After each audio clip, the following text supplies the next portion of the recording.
Escutando os sentimentos, a atitude de amar-nos como merecemos. De Hermance Dufour por Vanderlei Soares de Oliveira. Fique agora com o capítulo 20, A Palestra de Calderaro. Acumulai tesouros no céu, onde nem a ferrugem, nem os vermes os come. Porquanto, onde está o vosso tesouro, aí está também o vosso coração. O Evangelho segundo o Espiritismo, capítulo 25, item 6. A tarde dava suas últimas manifestações a caminho do crepúsculo. Chegava o instante das reuniões terapêuticas em grupo. Sob supervisão de psicólogos da alma, pequenas equipes de 20 integrantes em estágios avançados de preparo eram orientados visando avaliar sua recém-finda reencarnação e projetar responsabilidades maiores para o futuro. Dona Maria Modesto Cravo responde por um dos muitos grupos de reencontro, como são conhecidos entre nós, na condição de supervisora. Naquela tarde, o benfeitor Calderaro visitava o Hospital Esperança e fora convidado para versar sobre um tema essencial ao preparo de todos, já que dispunha de 20 preciosos minutos. Pontualmente, às 17 horas, a supervisora dava início ao tentame. Após a oração, ela assim apresentou o explanador. Amigos, esse é Calderaro, que nos abençoará com sua palavra sobre o tema de nossas reflexões atuais, o poder das intenções no crescimento espiritual. Nosso companheiro é devotado aos serviços socorristas nas zonas abissais da erraticidade. Ouçamos sua sábia palavra, que será breve face a outros compromissos que o aguardam. Calderaro, falou Dona Modesta, dirigindo-se ao benfeitor. Os nossos companheiros aqui presentes foram todos espíritas quando encarnados, portanto, sinta-se em casa. Com simplicidade, colocou-se de pé ante o círculo dos presentes e o saudou. Companheiros, paz conosco. Serei objetivo em face da exiguidade de meu tempo. Como me solicitou Dona Modesta, abordarei o tema considerando que vocês se preparam para intensos labores de assistência aos grêmios espíritas na Terra. Nos grupos doutrinários, com raras exceções, são expedidas orientações que versam sobre o que não se deve fazer, o que se deve evitar. São focadas com certo exagero as doenças e fala-se pouco na cura, sem explicações satisfatórias sobre como conquistá-la. De certo, os preceitos e orientações espirituais básicos são necessários. Constituem o cerne das finalidades de uma agremiação espírita cristã. Entretanto, a alma humana, legatária de particularidades, pede mais e quer saber o que fazer para ser feliz. Necessita de respostas diferenciadas. Os preceitos morais nem sempre motivam cumplicidade e comprometimento, porque são enfatizados em clima de autodesvalorização. Quase sempre são expostos como regras gerais e sob uma ótica coletiva. Indicativas de aperfeiçoamento, sem dúvida necessárias, ganham conotação repressora, tais como cuidado com a vaidade, somos todos personalistas, já falimos muito nos vícios, o orgulho é a nossa doença, os espíritas são todos melindrosos, sozinhos não temos força contra as ilusões. Precisamos de muita tarefa para buscar a paz. Somente no Espiritismo temos todas as respostas, entre várias outras. Por conta desse enfoque, recomendações que deveriam ser prezadas como úteis e valorosas ao crescimento terminam constituindo uma plataforma religiosa exterior calcada na velha didática. O espírita pode isso e não pode aquilo. O espírito é isso e não o que pensa que é. Larga soma dos projetos de orientação espiritual da atualidade carece de um item imprescindível: prestigiar a singularidade, permitir a manifestação do imaginário humano e de sua diversidade. Somente a partir de então, estabelecer laços entre a experiência particular e as bases gerais da doutrina. Que caminho melhor para isso haverá que interrogar? Fazer perguntas e não ocupar-se em respostas exatas ou certezas imediatistas. Contudo, mesmo quando atingirmos o patamar de aplicarmos uma didática rica de alteridade, alguns questionamentos essencialmente pessoais permanecerão na acústica da alma como pistas para o processo da individuação, a celebração da individualidade divina arquivada no inconsciente. Chega um instante na caminhada do amadurecimento espiritual em que somos convocados ao chamado particular de ascensão. Depois de um tempo de esforços e disciplina, nasce o fruto interior do acrisolamento da personalidade excelsa que estamos talhando. Seremos levados a indagar: que queremos da nossa reencarnação?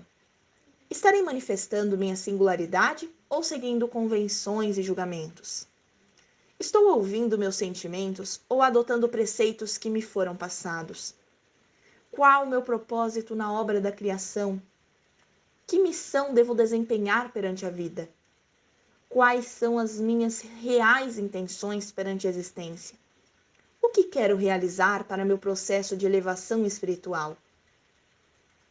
Quem não sabe o que quer não toma decisões afinadas com seu íntimo.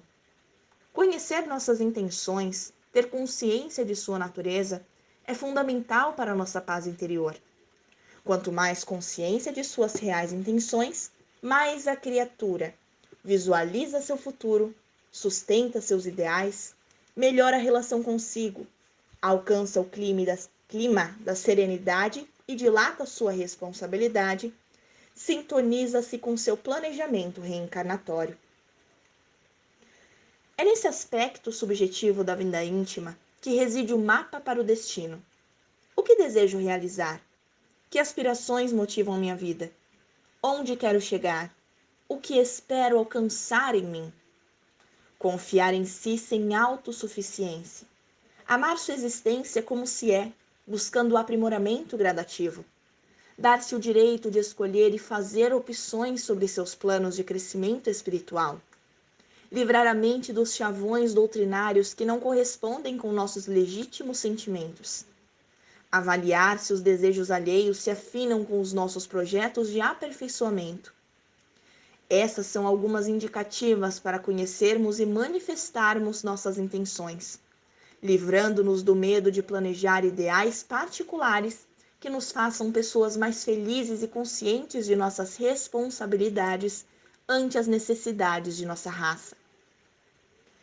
Na condição de orientadores da doutrina espírita, encarnados e desencarnados, haveremos de nutrir respeito incondicional pela individualidade humana. O bom líder à luz da mensagem cristã será aquele que melhor promover condições, tanto quanto possíveis, para que o ser humano consiga encontrar sua singularidade e ser feliz. Em nossa comunidade doutrinária, observamos rotineiramente a surpresa de uns e a rejeição de outros quando alguém faz escolhas que não são as que achamos que deveriam ser feitas, ou ainda quando alguém tem atitudes que julgamos não serem adequadas ao seu nível. Qual de nós conhece as intenções da ação alheia? Qual de nós perguntou a quem quer que seja a preferência de determinada criatura? A ninguém é vedado o direito de ter opiniões sobre o outro. Entretanto, julgamos quando encaixamos as pessoas em nossos modelos de perfeição. Aqui mesmo, no Hospital Esperança, acolhemos muitos corações iluminados pelo Espiritismo que ruminam o pensamento em torno da seguinte frase: fiz o que não queria e deixei de fazer o que precisava. Desconheciam ou deixaram de acreditar em suas intenções. Muitos desses companheiros, se seguissem a voz interior, poderiam ter feito o melhor proveito de suas reencarnações. Desencarnam com um sentimento de frustração sem se darem conta de sua origem. Prega-se insistentemente o amor ao próximo em nossos meios. Louvado seja! Todavia, a proposta educativa do Cristo inclui o amor a si, o auto-amor. Generaliza-se uma confusão entre celebrar a individualidade e o individualismo. O primeiro é o processo da individuação, a educação das potencialidades do self. O segundo é a conduta egocêntrica de destaque e prestígio. Que os nossos grupos se lancem sem temores ao exercício da atitude de amor a si mesmo. Estamos no tempo dos sentimentos, das descobertas da alma. De onde vim, para onde vou, que faço na terra, que quero da vida? Que os centros espíritas tomem como meta neste século dos sentimentos o compromisso de auxiliar os seres humanos a investigarem suas reais propostas existenciais, ajudando-os a viver em paz. Ainda mesmo, e principalmente, se os seus destinos forem alhures às nossas expectativas. Para conhecer bem esse reinado das intenções, façamos um mergulho interior e meditemos sem receios ou julgamentos nas questões que formulamos acima. Quando Jesus pronunciou o não julgueis, é porque nenhum de nós pode, em são juízo, medir a intenção alheia. Muitas vezes os atos e sentimentos que manifestamos não se encontram em sintonia com as intenções. Nasce então o conflito, a frustração íntima em relação ao que estamos realizando e como nos expressamos para o mundo. As intenções nobres sustentam os mais legítimos sentimentos de progresso e elevação, embora permitamos frequentemente que os vilões emocionais da culpa e do medo nos afastem de seguir as inspirações instintivas a ecoar no imo de nosso ser, chamando-nos para o destino glorioso e singular. Nossas colocações, certamente, podem lhes causar insegurança. É natural.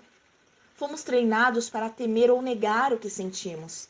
No entanto, não haverá paz na alma que não se lançar a essa tarefa educativa de percorrer a solidão necessária e responder a si: quem sou? O que quero? É razoável, perante nossas abordagens, pensar no torpor causado pelas ilusões quando se assevera ser necessário seguir as intenções. Durante longo tempo, estamos equivocados nesse setor. O guia espiritual Lázaro diz: o aguilhão da consciência, guardião da probidade interior, o adverte e sustenta, mas muitas vezes mostra-se impotente diante dos sofismas da paixão. O Evangelho segundo o Espiritismo, capítulo 17, item 7. Se as ilusões são apelos vivos na vida mental da esmagadora maioria da humanidade, por outro lado, muitos de nós já estamos convidados a trilhar os caminhos novos da autonomia. Mas por receio de seguir sentimentos que falam de um outro caminho, o caminho singular, negamos os apelos da alma e paramos a ouvir os críticos externos e internos ou os preceitos literários de natureza religiosa. A tarefa dos autênticos educadores espirituais reside em devolver ao homem sua própria consciência. Somente abdicando do que acreditamos ser o melhor para o outro, através das vias da empatia, poderemos cumprir com essa missão. A grande meta de todos os servidores do bem deve ser libertar consciências do jugo das ilusões. A dificuldade consiste em saber o que é ou não ilusão para o outro, sendo que nem mesmo nós, em certas situações, sabemos aquilatar com precisa segurança a diferença entre realidade pessoal e distorção da autoimagem. Os integrantes do círculo terapêutico estavam extasiados em ouvir a palavra inspirada de Calderaro. Via-se um sorriso de contentamento apaixonante nos lábios de Dona Modesta. Parecendo fazer uma leitura da alma dos presentes, indagou o servidor. Naturalmente, ante essa abordagem surge a questão: como reencontrar nossa consciência? A resposta vem breve: aprendendo a linguagem do coração. Escutando os sentimentos, perceberemos a natureza de nossa intenção perante a vida, pois é no espelho do coração que a consciência projeta a luz de nossas mais recônditas aspirações evolutivas. Acumulai tesouros no céu, onde nem a ferrugem, nem os vermes os comem. Porquanto, onde está o vosso tesouro, aí está também o vosso coração. O Evangelho segundo o Espiritismo, capítulo 25, item 6. O tesouro da alma é a intenção. Onde ela se situa, aí está o coração, ou seja, nossos sentimentos. É um tesouro porque a frequência das intenções constitui a mais legítima identidade do espírito, qualificando sua real condição perante a ordem universal. Qual será a condição de quem toma contato com nossas reflexões? Ilusão ou convite para a autonomia? Eis mais uma ótima reflexão a ser feita na busca das legítimas intenções em favor da integração com nosso destino particular e sagrado, planejado por Deus na sua bendita casa. Jesus, o ser que sintoniza com a intenção do Pai, o mais puro exemplo de amor que já passou pela terra, teve seu julgamento com base nos seus atos e não em suas intenções. A pedido de Dona Maria a pedido de Dona Maria Cravo, fizemos essa introdução para pensarmos juntos sobre o tema de minha especialidade e interesse, a obsessão. Já que se preparam para incursões futuras nesse terreno da experiência humana entre os espíritas, guardem esse ensino precioso do Mestre. Se tendes amor, tereis colocado o vosso tesouro lá onde os vermes e a ferrugem não o podem atacar, e vereis apagar-se da vossa alma tudo o que seja capaz de lhe conspurcar a pureza. O Evangelho segundo o Espiritismo, capítulo 13, item 19. As leis naturais se cumprem na vida de cada um de nós, conforme a natureza das intenções que acalentamos. A intenção é o termômetro de nosso ato evolutivo, determinando a frequência básica de nossa atividade mental, pela qual seremos identificados na teia cósmica da vida. Intenções nobres convergem todas as partes da mente para uma inteireza, facilitando a ação do self, pacificando o coração. Devido à sua frequência, a criatura cria uma couraça defensiva contra a maldade ou atrai para si os reflexos dos próprios infelizes. A frequência é o fio de aglutinação dos fragmentos da mente, integrando-os para a harmonia ou a derrocada, conforme nossa busca na obra da criação. Portanto, a frequência de nossos objetivos recônditos é o canal de sintonia que nos liga com a vida. No capítulo das obsessões e dos relacionamentos interdimensionais, será imperioso considerar a influência determinante das intenções na solução ou agravamento das constrições mentais dominadoras. Ninguém se atola nos pântanos da coação e do transtorno mental sem que a porta de seus propósitos íntimos esteja aberta em lamentável indisciplina. Igualmente, ninguém recolhe o pensamento de sábios guias sem qualidades interiores que retratem suas intenções elevadas. Entre os seres pensantes há a ligação que ainda não conheceis. O magnetismo é o piloto desta ciência que mais tarde compreendereis melhor. O Livro dos Espíritos, questão 388. Bilhões de corações na Terra, aqui incluindo nós todos que peregrinamos sob a égide do Espiritismo, se avaliados à luz dos princípios da mensagem do Cristo, somente pelos seus atos e palavras, aspectos mais salientes de identificação da personalidade humana, certamente receberão um juízo arrolado com base nos padrões convencionais do que é certo e errado na vida de relações. Esse juízo, como não poderia ser diferente, será exarado com base naquilo que se conhece da pessoa, quase sempre algo distante do que ela é por dentro. Inúmeros homens e mulheres em suas reencarnações estão enquadrados em grupos ou experiências cumprindo tarefas particulares, conforme suas necessidades pessoais, e nutrindo as mais puras intenções de melhor e reeducação. Muitos deles encontram-se desajustados e infelizes, mas persistentes em suas aspirações de superação e enriquecimento moral.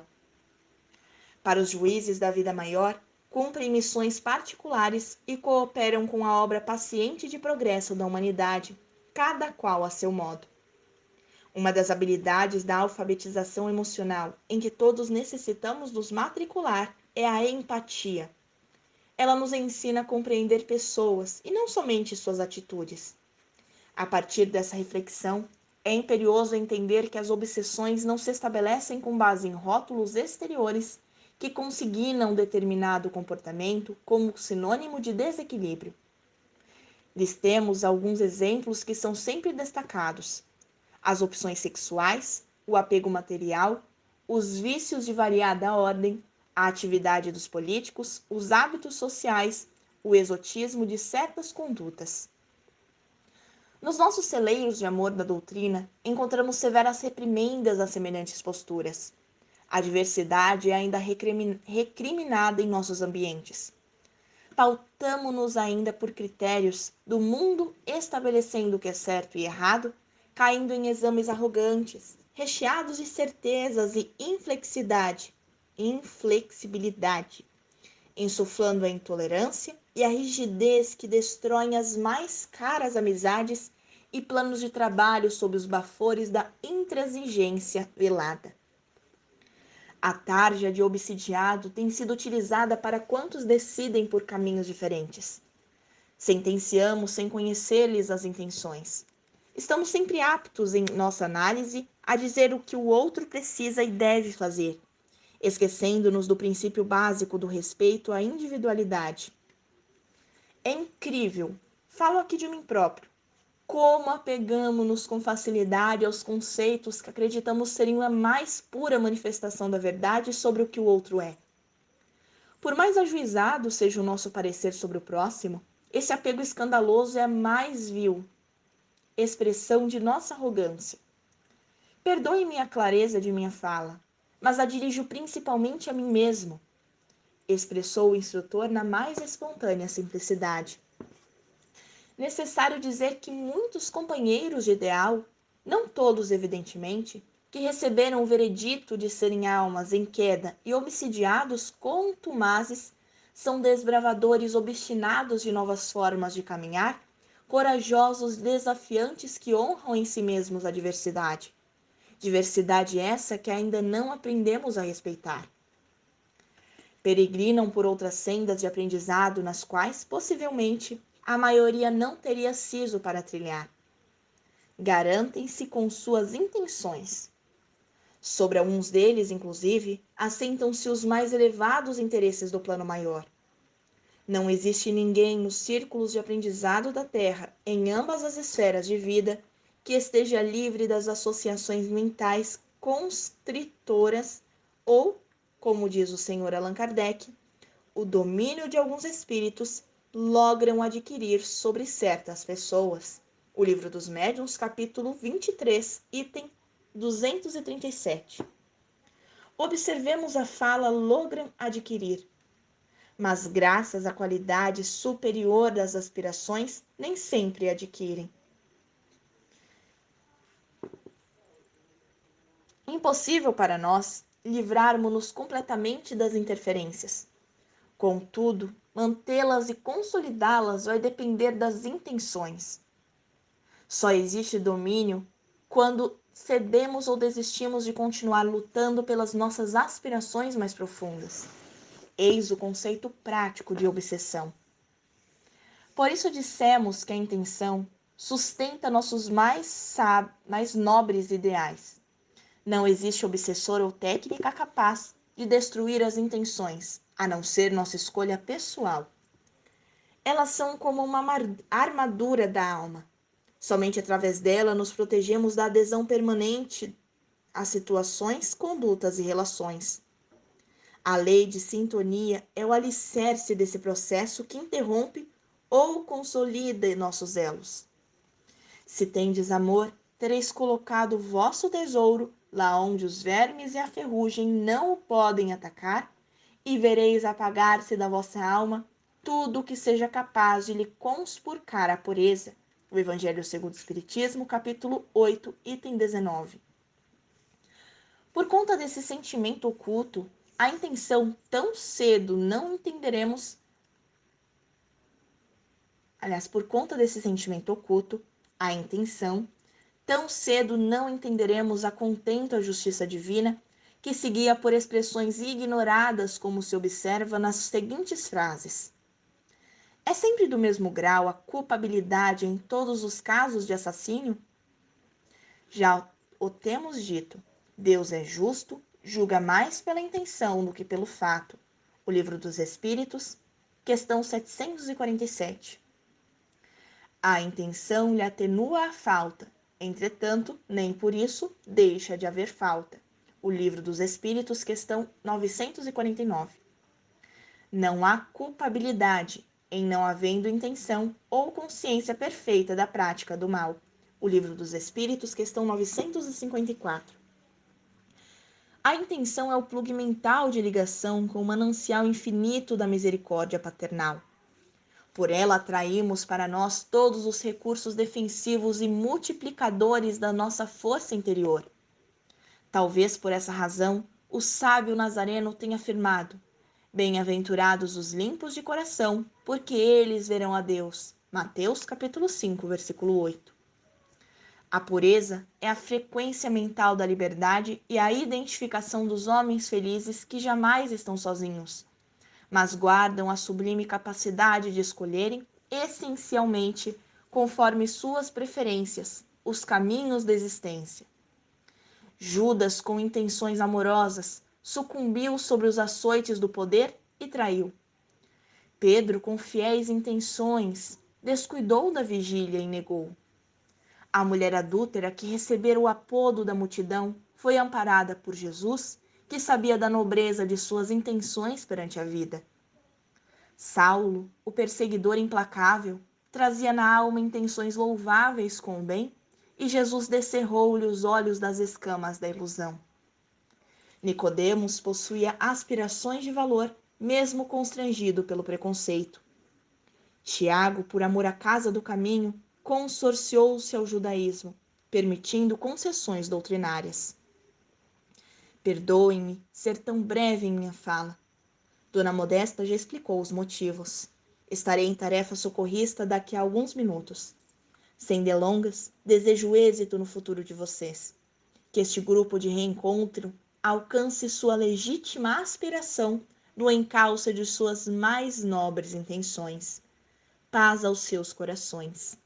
Que assim seja, graças a Deus.